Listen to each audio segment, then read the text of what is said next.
If you could just go ahead and just give me a brief background or like your positions, I guess, where you started at in the culinary industry.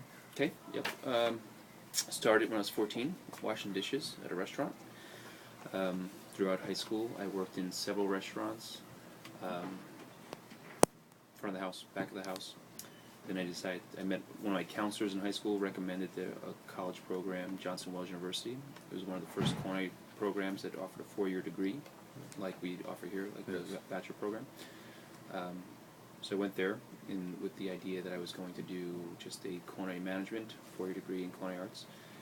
After my second year, I changed my mind. I decided to do my associate's degree in culinary arts and my bachelor's in food service entrepreneurship, so the business side of things. During college, I worked in country clubs, several country clubs. So my positions or the establishments I worked at became larger and larger. After graduating college, I was recruited by a hotel company that took me to Georgia. I worked there for almost a year, where a position opened up in California. I came to San Francisco under the same hotel, under a Japanese chef. Worked as his sous chef there. Worked in some catering while I was at the hotel there. Then I came back to New York. I worked for a company called Restaurant Associates. It's one of the larger restaurant companies in New York for their catering division. From there, I was recruited for a culinary school, a small boutique school in New York. I was working there for a little bit over a year. My wife took a position in LA area, so I came with her. And then I came into this school as a part-time instructor. While I was in New York, I had a catering company that I owned. When I moved out here, I reestablished a catering company out here. So I worked part-time as an instructor, ran a catering company, was promoted to a full-time position. I was still able to maintain the catering position, or the catering company. Over 3 years ago, I was promoted into this position. That's when I closed my catering company and concentrated solely on this position. Right. So my background, culinary, with the business, allowed me to do this position here. Okay. With all your experience in the industry, and the years you have in, what would you say is your favorite part of the culinary industry? It still is today, is satisfaction. You know, making something, food look good, taste good, and have someone have the same reaction, saying, wow, you know, impressed with the presentation and impressed with the flavor. Okay. And you said since you were 14, what would you say, and like as you being an instructor also, what would you say are some of the difficulties people face while trying to enter into the culinary industry? It's labor intensive. It's hard work.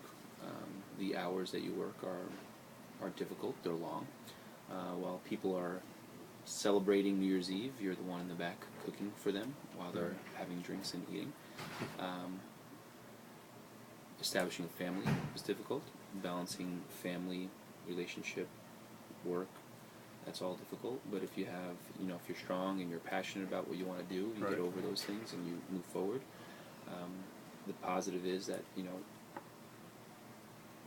if you know what you want to do and you're focused on your goals, that you'll surpass those difficulties.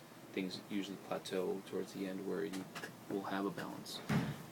One reason why I took this position is because I have a young family, so I'm able to still have long hours here. It's not a 40-hour work week, but like an average job. Right.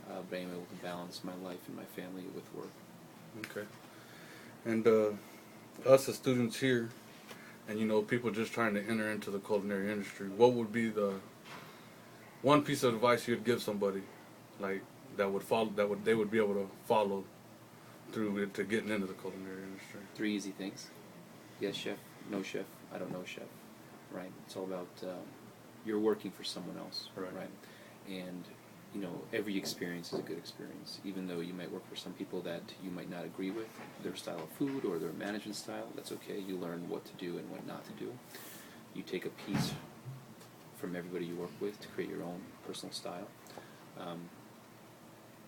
So when you are on your own and you're managing a crew, that you know what what to do and what not to do based on your experiences. So it's about staying positive, being respectful, being humble. Humble is huge, and following direction, right? Okay. Until you become your own, because someday you're going to want somebody else to follow your direction. Right. Right. Okay, Chef. That's all we needed for right now, Chef. That's it? Yes, Chef. Okay. Appreciate it.